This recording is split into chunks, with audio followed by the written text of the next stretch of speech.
I've been coaching for about 8 years, but 5 years at the varsity level. I coach soccer as my primary sport because that's my first love, but I also coach running, so I coach track and cross country. I think what made me want to coach was, number one, my love of the game. I want to instill the values that I learned into my players, but also just to have that connection between kids and providing them a vehicle for them to get to the next level, whether that be college or whatever it is they choose. Yeah, I think at all levels you see that. I think that there's less of a funnel for women to continue going on to make it to the next level. After college soccer, it's very hard to continue. And I knew that, so I knew that like my years would be limited, as opposed to watching, like, for example, like my brothers or my friends that played. I always felt like they had a lot more options and that they were taken a little bit more seriously. I do. You notice a difference in like attendance. In some ways, you notice. I do feel like our soccer program is respected, but I also think that people make assumptions that the girls aren't going to have as big of a future as our boys might. We get a fund from the athletic department that helps pay for that, but we also have to do a lot of fundraising on our own if we want to do anything outside of that. So for sweatshirts and cool warm-ups or t-shirts, things like that, we have to do fundraising on our own. So we do a fundraiser every year that makes a decent amount of money.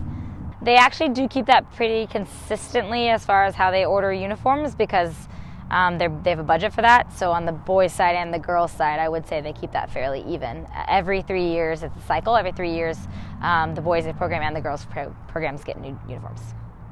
To be honest, it kind of fluctuates year to year. Like my first year, we had maybe 50 girls come out. The second year, it was almost 90. This year, we had about 50. So it can fluctuate. Just kind of depends on, I think, it depends on what the upperclassmen and like that senior class, I think, dictates a lot what happens below them. Ooh, well, tonight we had a lot of attendance, but that was because the boys played right before us. So we had a lot of carryover, and we had the boys here watching us.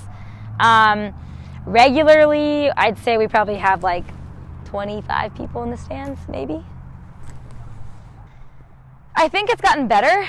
I think like I had some recruiters here tonight talking to my girls about playing college soccer at the next level.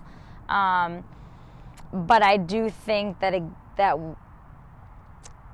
at the next level, we're not taken as seriously as the boys. And then kind of like, as I mentioned before, as far as our opportunities to play after the college level, the professional levels are not as nearly as developed as they are on the men's side.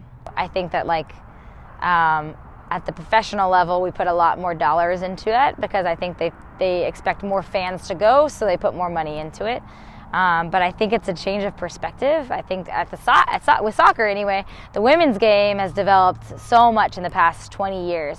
And I wish that the pipeline from club level, high school level to college level, I wish it led them more places, so that way the girls would be more motivated to play at the next level. I think as females, we're not encouraged from a young age to pursue ourselves as athletes or think of ourselves as athletes nearly as much as males are.